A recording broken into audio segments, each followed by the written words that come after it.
भाषावाद भाषावाद नसणं हा सुद्धा समरसतेचा विषय आहे.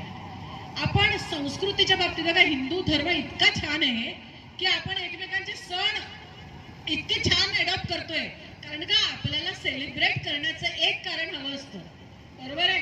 म्हणून गुजराती लोकांचा गरबा मराठी माणूस तेवढ्याच आवडीने नाचतो, बरोबर आहे.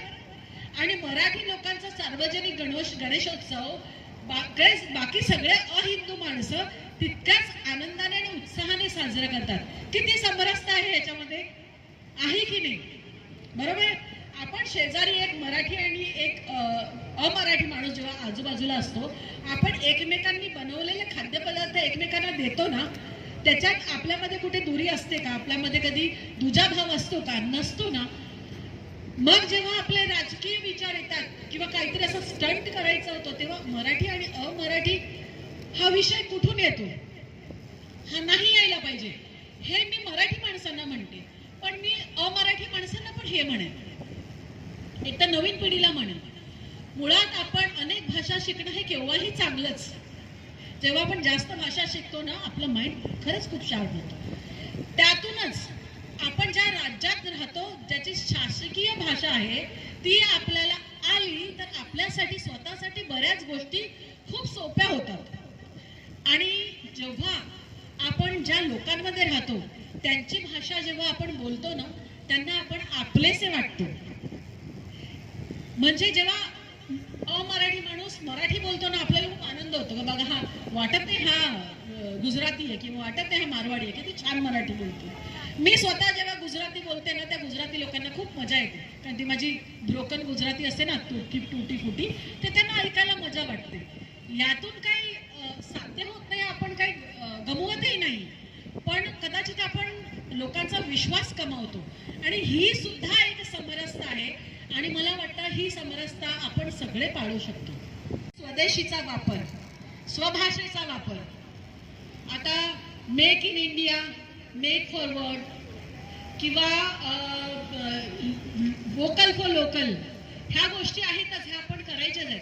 पण याच बरोबर आपली मुलं इंग्लिश मीडियममध्ये जातात. माझ्या मुलाला तर मी शाळेतच टाकलं नाहीये, मी घरातूनच शिकवते, पण तो इंग्लिश मीडियममधून परीक्षा देणार, जेव्हा देणार तेव्हा 10वीची,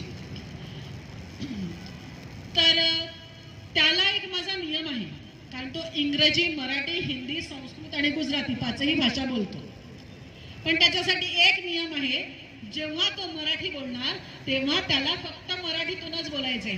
मम्मा मला 5 रुपीज दे ना, माझ्याकडे 10 रुपीज आहे, मला ते काय वेफर्स घेऊन यायचे, हे असं नाही चालणार. तुला ते 5 रुपये आणि 10 रुपये बोलायला लागणार.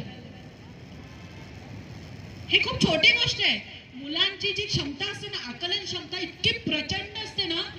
मी म्हणाले 5 भाषा माझा मुलगा बोलतो, अगदी लहानपणापासून बोलतो, कारण मुलांची आकलन क्षमता इतकी जास्त असते, इतकं जास्त ते ग्रास्पिंग पॉवर त्यांची असते की ते अगदी काहीही शिकू शकतात. तो लहान आहे एवढं नको असं तुम्ही त्यांना जज करू नका. देवानी त्यांना प्रचंड क्षमता दिलेली आहे, ती क्षमता कुठेतरी संकुचित करण्याचा आपल्याला अधिकार नाहीये. मुलाला तुम्ही सांगितलं ना, मुलगा ऐकणारच. शाळेमधून मुलांना स्वच्छता का शिकवतात? कारण हीच मुलं बाहेर जाऊन स्वच्छता पालन करणार आहे ना, म्हणून तसं शिकवलं जातं. म्हणून हिंदी बोलतात तुम्ही, हिंदीचं पालन करा, काहीच हरकत नाही.